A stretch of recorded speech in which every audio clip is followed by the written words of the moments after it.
Welcome back to our series on the AG08. In this video, we'll look at the sound pad controls on the AG08, as well as the pad settings menu in the bottom right of the AG08 controller, which we'll explore to help you create and customize audio snippets from your own recordings or imported sound files.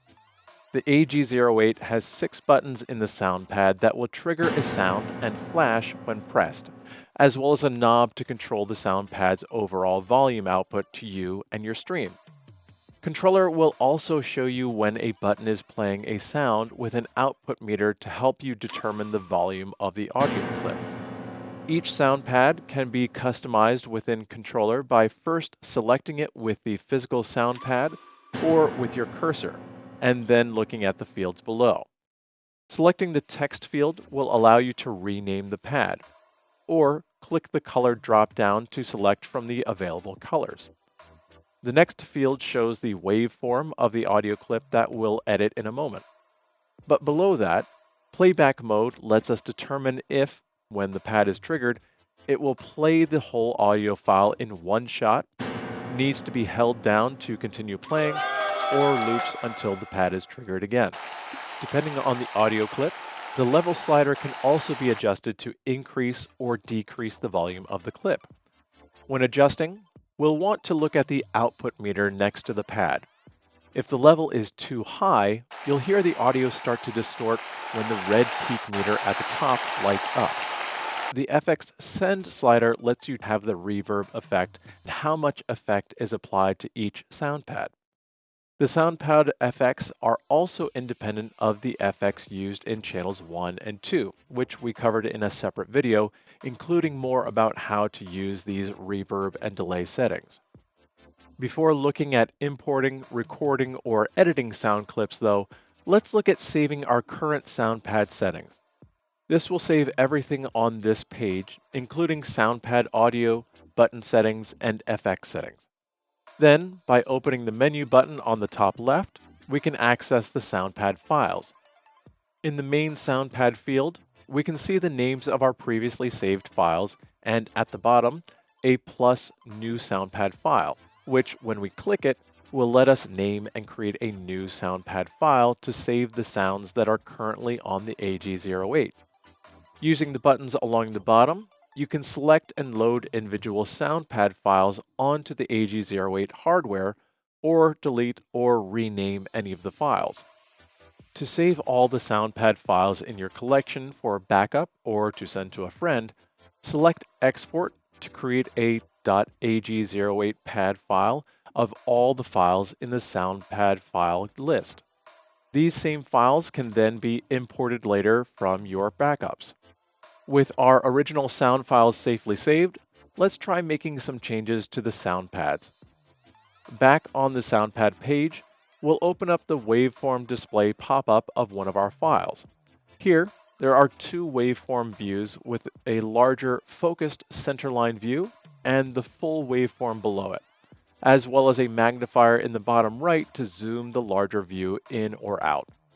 There's also a time display, a play-pause button, and import file and send to AG buttons. Starting with the import file button, we can import any WAV, FLAC, or MP3 file that's up to 30 minutes in length. Using the Listen tab at the top, we can see the full waveform to help us more easily find the audio portion we want, and then the larger waveform to find a specific part. Once we've selected a starting point, we can change to the Trim tab, which will automatically create a 5-second trim. The Trim tab only plays audio in the highlighted portion, making it easier to test out the sound effect quickly. The handles can be used to further trim the clip from 5 seconds down to about 1/10 of a second when fully zoomed in. When finished, click the Send to AG button to save it to the AG08's internal memory. Now you can use the SoundPad without the larger original file, but make sure to maintain backups of your original files if you want to reuse them in the future, since the AG08 can only store and reuse the final edited audio, not the full original version. Next, let's look at recording directly to the sound pad from the AG08.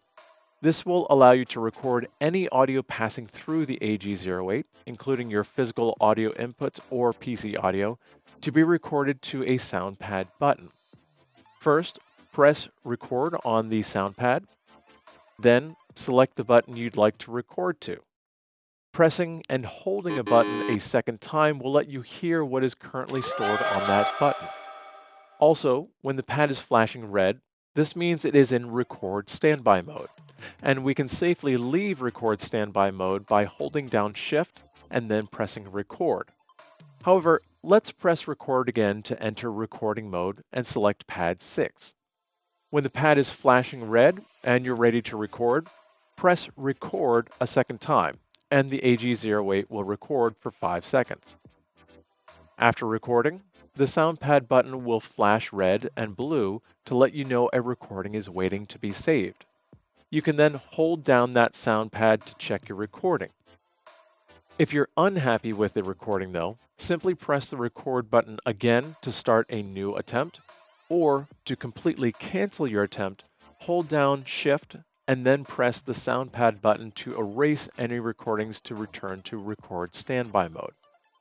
If we record again, then once the AG08 sound pad is flashing red and blue with our recording, press the Shift then Record buttons to save your recorded audio. You'll then see the new waveform in AG Controller where you can further edit and trim the clip.